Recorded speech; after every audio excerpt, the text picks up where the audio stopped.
A minha relação com o Scruton, ela começa como leitor, né? A relação como leitor, ela começa nos anos 2000, no início dos anos 2000, quando eu li um texto publicado numa revista inglesa, em que ele falava de virtudes e valores, né? E dever e responsabilidade.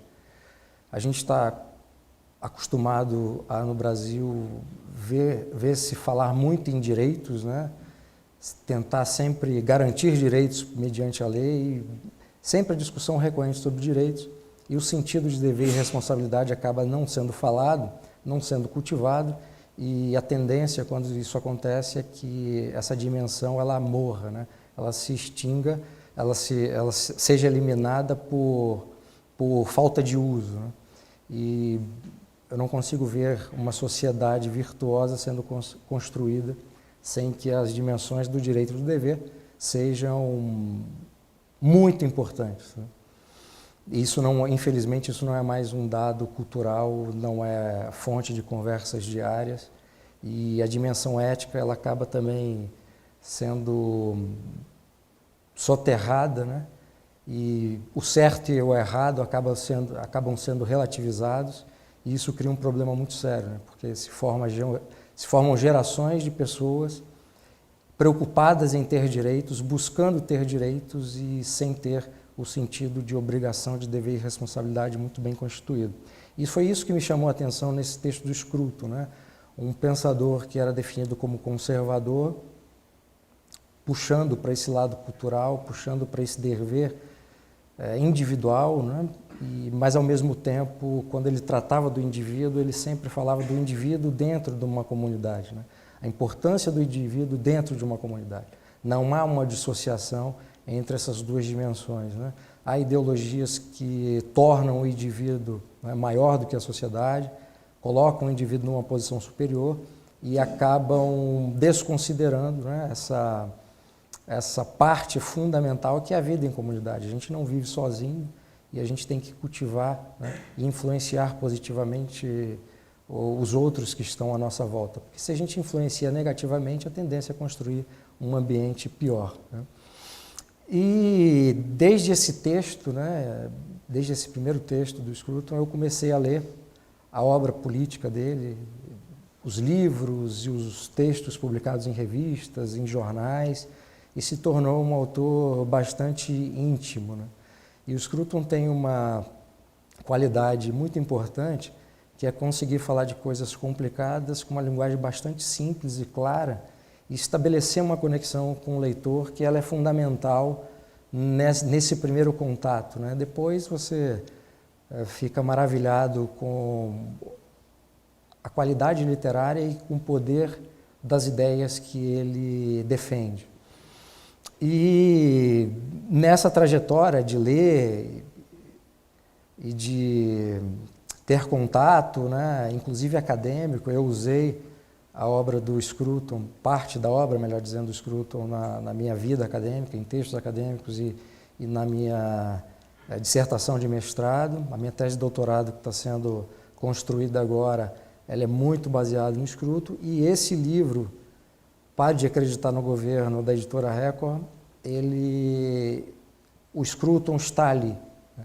Mesmo, ele é um dos poucos autores que eu cito, estrangeiros que eu cito. A minha obra ela toda baseada, quase toda baseada em autores brasileiros. Eu queria que os autores brasileiros fossem os mais importantes para estabelecer esse diálogo, para explicar o país. Mas o Scruton com o Michael Oakeshott são salvo engano, 3 autores estrangeiros que eu utilizei, justamente por essa dimensão cultural e esse chamamento que ele faz, né, a responsabilidade, ao sentido de dever e a importância da vida individual dentro da comunidade. E, assim, para o meu privilégio e alegria, em março desse ano, eu tive a oportunidade de conhecê-lo pessoalmente. Eu traduzi um livro para a editora Record que vai ser lançado depois, mas por conta desse prefácio que eu escrevi para essa apresentação que eu escrevi para o livro que é lançado hoje, o que é Conservadorismo, e depois o meu trabalho como tradutor e como estudioso, eu tive o privilégio de encontrá-lo na casa dele em Londres e pudemos conversar sobre conservadorismo e eu fiz perguntas para ele sobre esse livro. E é muito engraçado que a primeira pergunta que eu fiz para ele, né, é como é que ele via esse livro assim, com essa distância histórica. O livro é de 1980, se eu não me engano, foi publicado em 1980. E a primeira frase que ele disse quando eu perguntei sobre esse livro, ele disse que esse foi um livro escrito com muita raiva, né? Ele tinha passado, ele estava em Paris quando aconteceram aquelas manifestações de 1968, né? Tinha visto pessoalmente o que estava acontecendo ali nos países do leste europeu e, ao mesmo tempo, dentro da Inglaterra, o grupo que estava em torno da Margaret Thatcher, né, estava empreendendo uma revolução por dentro do Partido Conservador, trazendo para o Partido Conservador, para sua agenda política, o liberalismo econômico, que é uma coisa que não havia, né? O Partido Conservador ele sempre foi defensor da economia de mercado, isso é uma característica da realidade inglesa ou britânica, para ampliar mais o espaço. Né? Tanto o Partido Liberal e Conservador, os Whigs e os Tories, nunca foram contra a economia de mercado, afinal, a Inglaterra sempre foi uma nação de comerciantes. Né? A grande diferença é a forma como viam, né, a liberdade de comércio, a liberdade individual e o próprio conceito de liberdade. Mas o Scruton me dizia que esse livro foi um livro escrito com muita raiva, né? E, por essa razão, algumas questões que ele trouxe nessa primeira edição, ele acabou revendo depois, né? E a frase também que ele usou é que uma pessoa só não revê as próprias posições se estiver morto, né? E ele, no prefácio mais recente desse livro, ele fala disso, né? Que ele atualizou a edição embora mantendo, né, os argumentos centrais, ele atualizou muita coisa que ele achou que deveria atualizar. E é engraçado porque atualizar a sua própria visão, a sua própria posição individual sobre temas, né, que afetam a sociedade é uma característica bastante singular do pensamento conservador, e essa característica não é percebida, né, pelas pessoas que não conhecem o conservadorismo. Porque o conservadorismo é sempre visto como algo ligado, preso ao passado, né, preso a coisas muito pequenas, né, uma idealização do passado, e é como se o conservador estivesse sempre ligado a algo que existiu e a algo que é idealizado por conta das transformações que ocorreram, né, até a chegada daquele presente. Mas, pelo contrário, assim, o pensamento conservador britânico ele tem uma preocupação com o presente, mas essa preocupação com o presente ela está baseada em todo aquele capital de experiência, capital social, que foi construído no passado e ao longo do tempo e que estabeleceu esse elo entre gerações, né? E por isso a importância dos valores, dos princípios, toda aquela parte benéfica que foi construído, né? No fundo, o conservador utiliza toda aquela parte boa que foi construída no passado. Ele não está preso a uma ideia de passado, ele não está preso a todas as coisas que foram desenvolvidas no passado, mas o passado é importante porque ele permite olhar com a distância do presente aquilo que deu certo e aquilo que deu errado. Então foi uma conversa muito boa, para mim foi um privilégio, e muitas coisas que ele me disse durante essa conversa eu vou falar na minha apresentação, né? E está no livro, nada que... Bom, eu já entrei no tema do conservadorismo, né? E é muito curioso porque ao longo da história do pensamento conservador britânico, sempre houve uma recusa peremptória dos conservadores de tentar definir, né, o que é o conservadorismo, o que é o pensamento conservador, por conta de uma dificuldade, por um lado é uma dificuldade, né, de tentar estabelecer o que é o conservadorismo, por uma preocupação que antecede, que é ao definir o conservadorismo como outras correntes do pensamento ou como muitas ideologias, o conservadorismo deixa de ser o que é e passa a ser uma ideologia como as outras, né? E se você enquadra o conservadorismo num conjunto de regras, de definições, de preocupações, de elementos, definições prévias sobre várias dimensões da sociedade civil, você acaba tirando do conservadorismo, ou esvaziando o conservadorismo, aquilo que ele tem de fundamental, que é a capacidade que ele tem de, aproveitando o capital de experiência do passado, como eu mencionei, atualizar-se no presente, né, para tornar o presente uma dimensão temporal melhor para a vida em sociedade. Porque se você começa a definir determinadas regras e princípios rígidos, né, que passam a ser vistas de forma absoluta por quem depois se aproxima, você acaba enfeixando, você acaba tornando prisioneiro o conservadorismo e todos os elementos que o compõem. E eu acredito que a recusa dos pensadores conservadores de definir exatamente o que é o conservadorismo parte dessa preocupação, né? Uma outra preocupação, e que eu já antecipei nisso que eu acabei de dizer, é a preocupação de não transformar o conservadorismo numa ideologia, porque os conservadores veem as ideologias de forma negativa, não simplesmente como um corpo de ideias, né?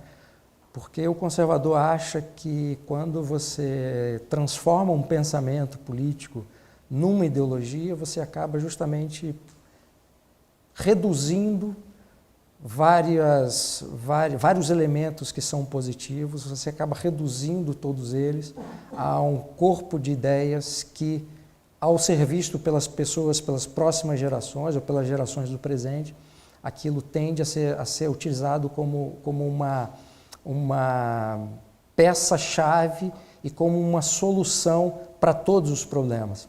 O conservador não pretende ter solução para todos os problemas e isso é uma das grandes virtudes, né? O pensamento conservador sofre acusações por parte de liberais e de socialistas de ser um pensamento que não se define, e essa é a razão da sua fraqueza teórica e de sua fraqueza prática, né?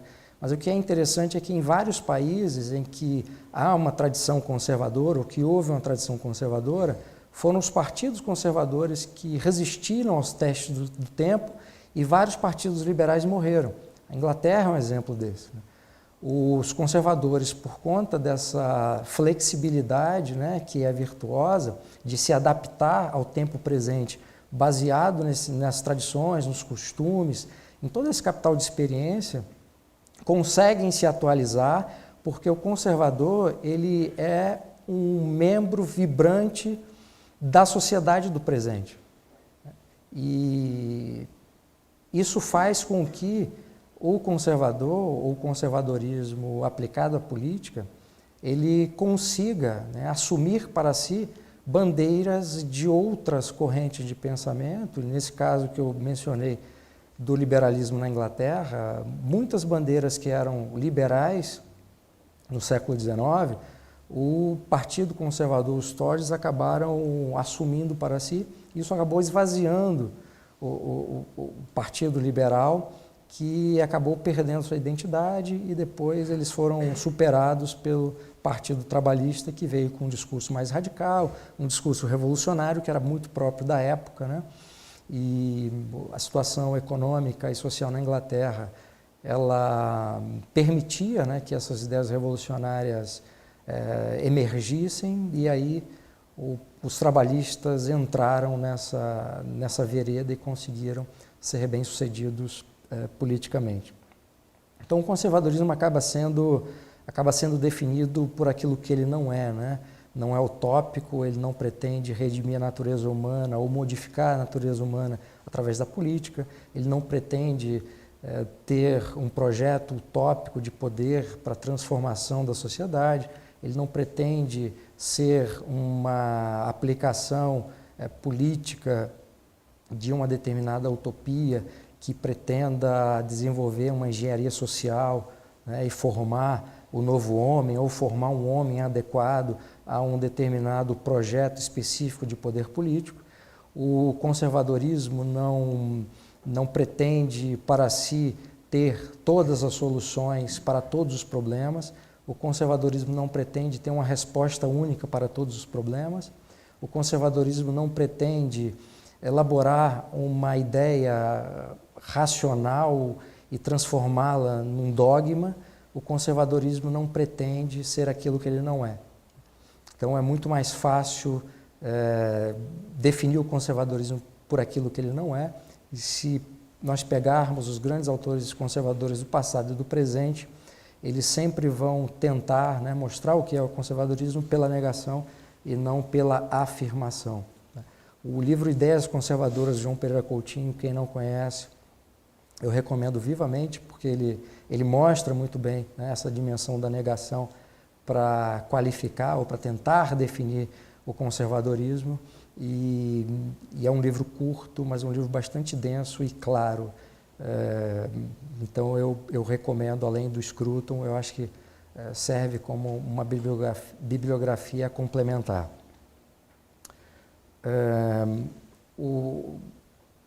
Para terminar essa dimensão do que é ou do que não é o conservadorismo, a parte mais histórica, né? Aquele que é considerado o fundador do conservadorismo britânico é o Richard Hooker, e aquele que é considerado o pai do conservadorismo moderno, não moderno no sentido histórico, né, mas mais atual, é o Edmund Burke, que era um parlamentar Whig, mas eu tendo a concordar com os biógrafos mais recentes do Burke, né, como o Jesse Norman, que diz que é um equívoco tentar enquadrar o Edmund Burke numa determinada categoria política, porque ele era um intelectual especial, né? E ele antecipou muita coisa que os conservadores depois assumiram para si, e também assumiram o próprio Burke como sendo o seu grande representante, o que, aliás, reforça aquilo que eu disse no início, como que os conservadores se adaptam, né, ao presente e buscam, né, trazer elementos virtuosos para o seu próprio pensamento e para a sua própria atividade política, né? Mas esses são os dois pensadores centrais, e aí, antes de um e depois do outro, há toda uma galeria de autores notáveis. No século XX, provavelmente, o grande filósofo político britânico é o Michael Oakeshott. Quem não conhece, eu recomendo vivamente os textos. Ele tem um célebre ensaio que é On Being Conservative, né, sobre ser conservador, e é um texto muito bom porque ele dialoga com o que o Scruton defende, mas ele fala da dimensão individual do conservadorismo. Ele não está falando do conservadorismo na política, ele não está falando de uma dimensão quase ideológica do conservadorismo, não. Ele está tratando do indivíduo conservador. O que é ser conservador, né?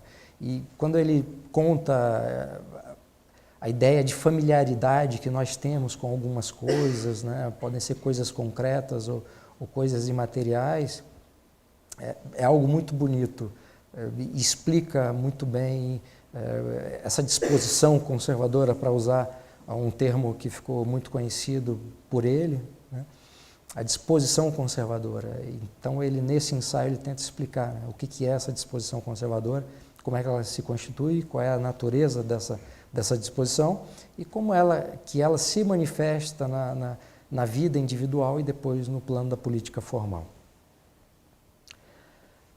No caso da política, né, você pode dividir o conservadorismo britânico, segundo o Scruton entende, tem duas dimensões, que é a dimensão individual, quer dizer, essa disposição conservadora, e essa dimensão individual, ela também não deixa de ser política, mas aí já é uma política lato sensu, não uma política formal, né, estrito sensu.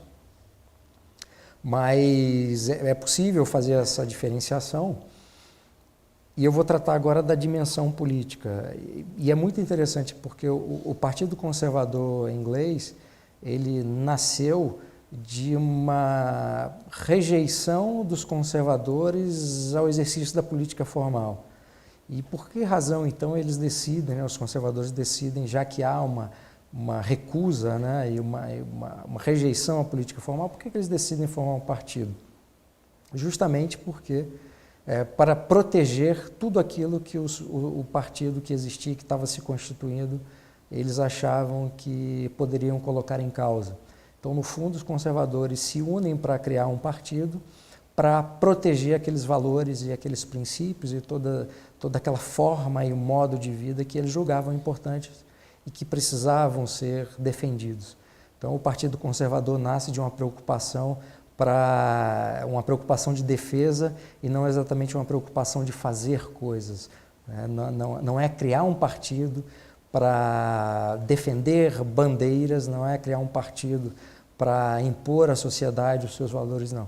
É um partido que é criado para defender-se e defender todos esses elementos tão caros aos conservadores de eventuais ataques dos partidos que estavam se constituindo.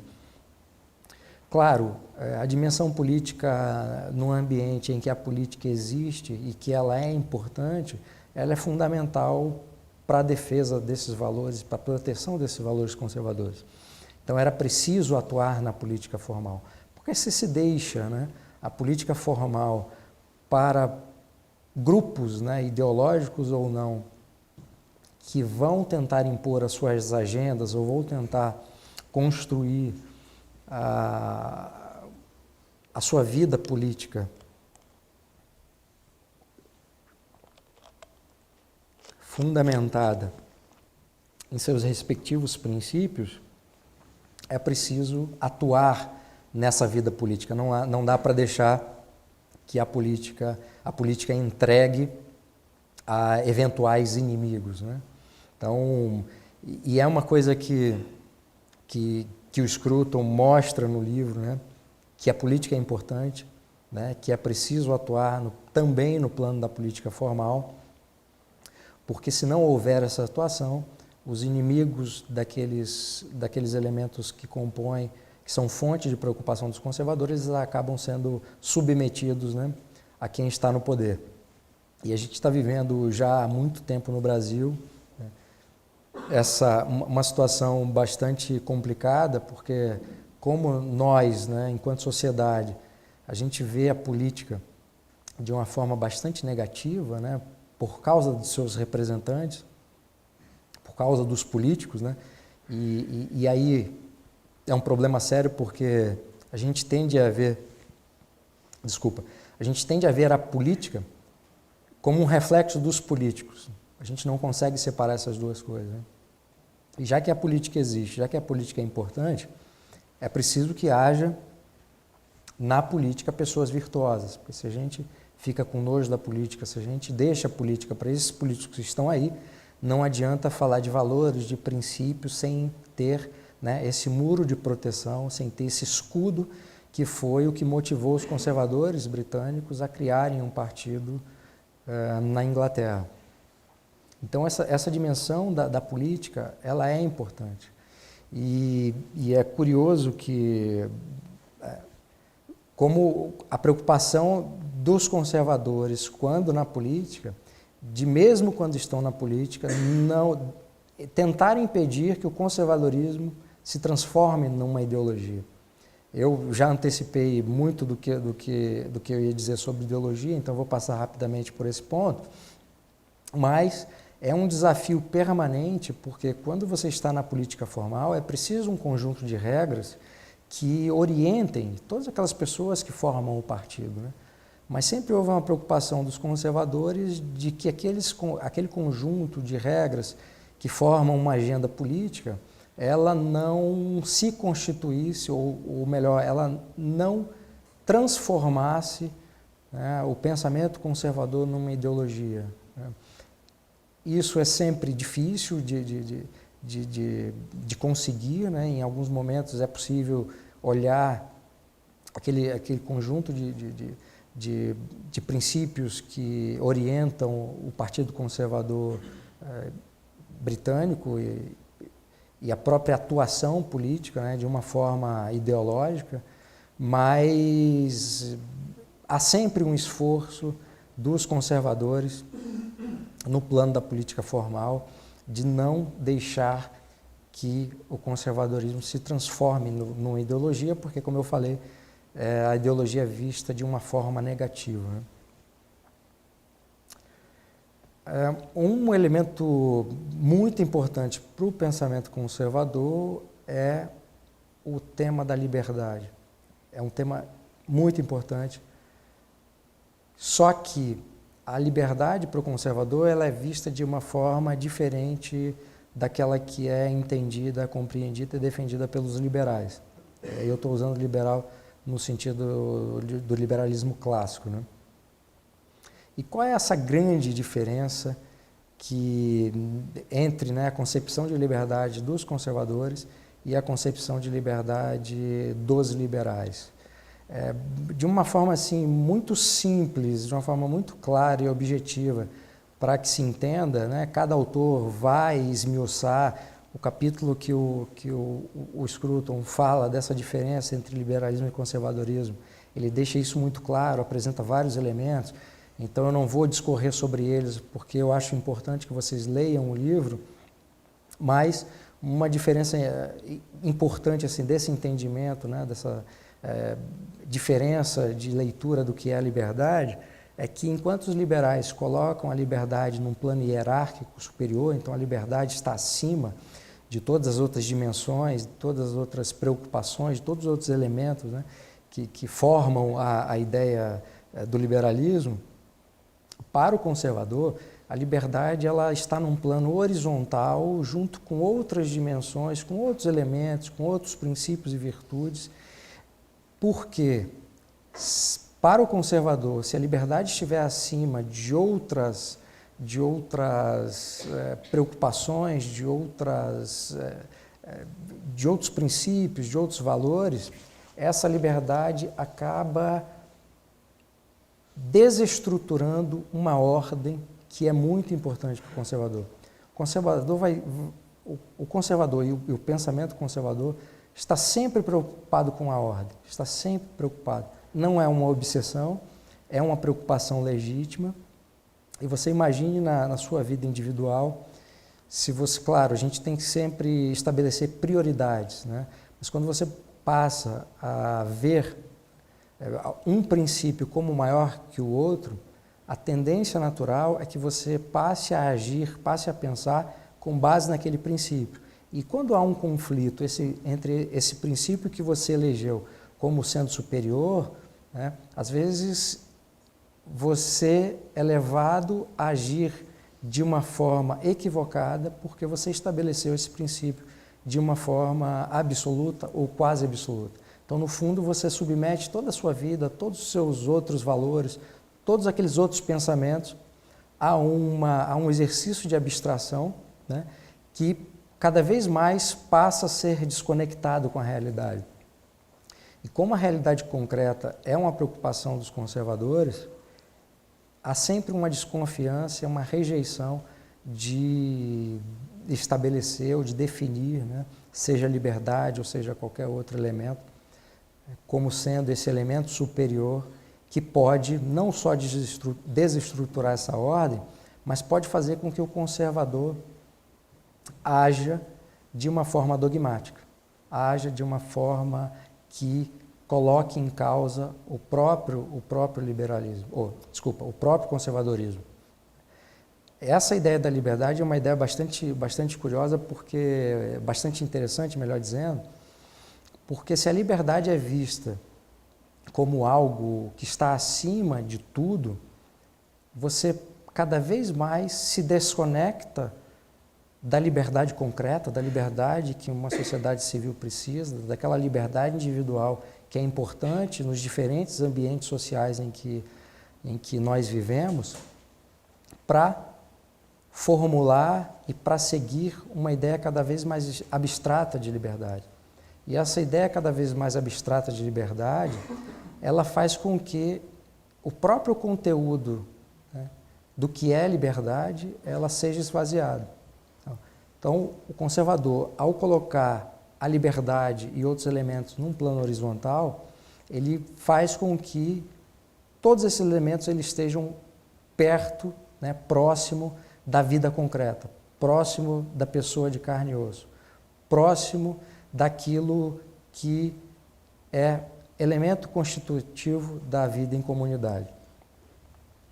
Essa explicação no livro do Scruton, em que ele faz essa contraposição entre liberalismo e conservadorismo, é muito boa e eu recomendo a leitura de uma forma detida, e se não entendeu a primeira vez, volte no capítulo, porque ele explica com detalhes essa diferença, é uma diferença bastante evidente e importante. Um dos elementos centrais para a vida em sociedade, segundo uma visão conservadora, são as instituições autônomas, né? Uma das quais, e talvez a mais conhecida, seja a família. Então, as instituições autônomas, elas são tão importantes quanto um governo, por exemplo, numa vida em sociedade, segundo essa concepção conservadora. E as instituições autônomas, elas têm um elemento fundamental à vida em sociedade, porque ela não está submetida a um plano centralizado que determine o que cada instituição autônoma ou o que cada indivíduo que compõe essas instituições faça, seja obrigado a fazer, enfim, um plano central que determine, né, a forma de atuação dessas instituições, né? Uma família, ela não é, a não ser em países totalitários, né? Mas mesmo em países totalitários, dentro do lar, as famílias tinham uma relação que era diferente de quando os membros, né, dessa família estavam na rua, por exemplo. Então, a vida privada, né, na União Soviética, por exemplo, era diferente da vida desses mesmos membros, dos mesmos membros dessa mesma família, quando estavam em público, né? Em público pareciam estranhos e tinham que se comportar como estranhos porque era um meio de se defender, enfim, de todo aquele estado policial que foi criado. No caso de uma sociedade livre, as instituições autônomas, elas é que fazem com que a sociedade seja uma sociedade vibrante, seja uma sociedade próspera, seja uma sociedade que consegue estruturar e defender e preservar e disseminar e propagar os valores e virtudes que fazem com que uma sociedade seja sadia.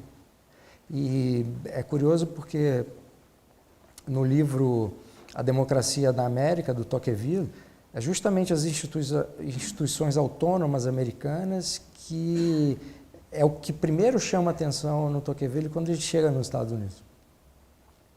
E para o conservador, instituições autônomas como família, igreja, entidades civis, é isso que faz com que o indivíduo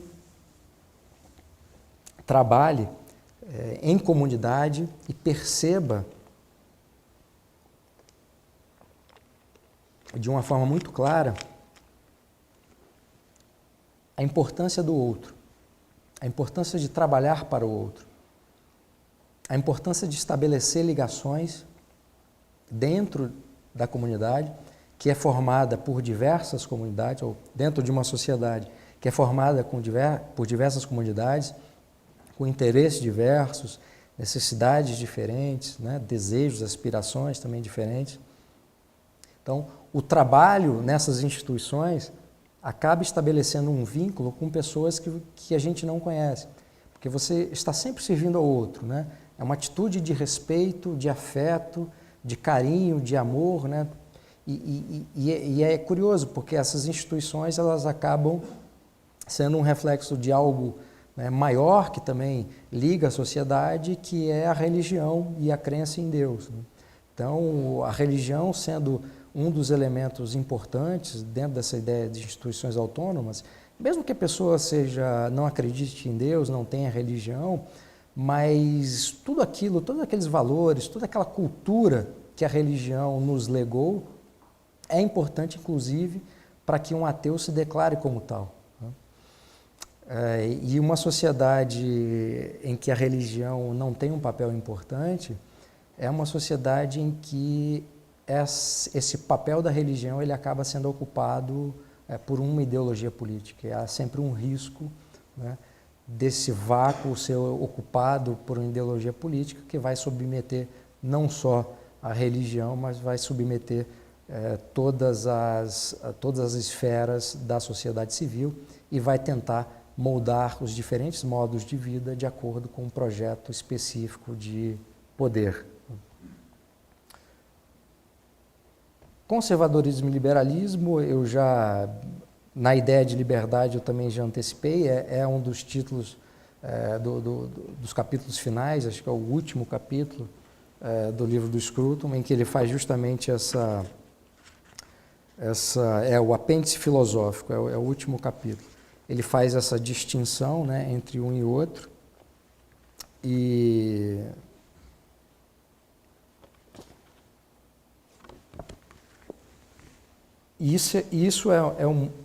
esse é um capítulo bastante relevante, porque nos últimos anos, bastante relevante para o Brasil, porque nos últimos anos houve uma emergência, né, de interesse pelos ideais conservadores, liberais, muitos institutos fazendo muitos trabalhos, revistas, né, muita gente nas redes sociais interessados, né, pelo pensamento conservador, pelo pensamento liberal, e muito interesse, mas pouca leitura, né, pouca vontade de procurar o que seja exatamente o liberalismo, o que seja exatamente o conservadorismo, e as discussões acabam ficando em caricaturas, né, do pensamento conservador e em caricaturas do pensamento liberal. Então, o bom desse capítulo é que ele serve como um guia, né, para se entender e, a partir dali, procurar outros autores das respectivas correntes de pensamento, né?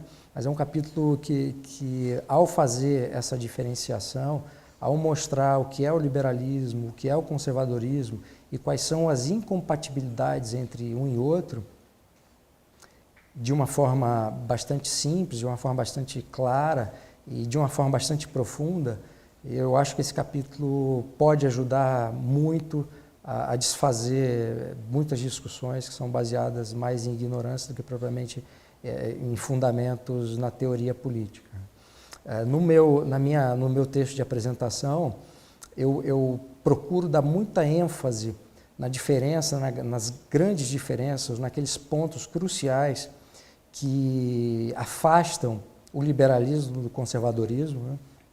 A minha apresentação, eu tentei sair um pouco daquilo que normalmente se tem em apresentações ou prefácio, que é resumir o argumento central do livro, e eu fiz, né, pretendi fazer nessa apresentação um complemento, né, àquilo que o Scruton trouxe no livro. Então, o leitor teria acesso ao conteúdo escrito pelo Scruton e teria acesso a uma apresentação que iria além daquilo que está escrito.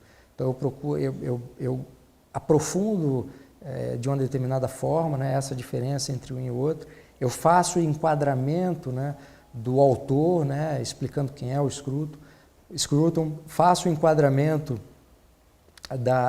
das ideias conservadoras na história da Inglaterra e da Grã-Bretanha, melhor dizendo, faço o enquadramento do pensamento conservador dentro da visão dos conservadores britânicos. Então eu tentei, no fundo, fazer um grande complemento ao conteúdo do livro e me restringindo, obviamente, àqueles personagens intelectuais, autores que fizeram do pensamento conservador aquilo que hoje ele efetivamente é, e que o Scruton é o grande representante vivo desse pensamento. E, para encerrar, né, e abrir para perguntas, trazendo a discussão desse pensamento conservador britânico para a nossa realidade brasileira, Eu acho que, para além dos elementos políticos ou puramente políticos que o Roger Scruton traz nesse livro, né, nesse esforço de tentar mostrar para o leitor o significado do conservadorismo, aquilo que confere identidade, aquilo que confere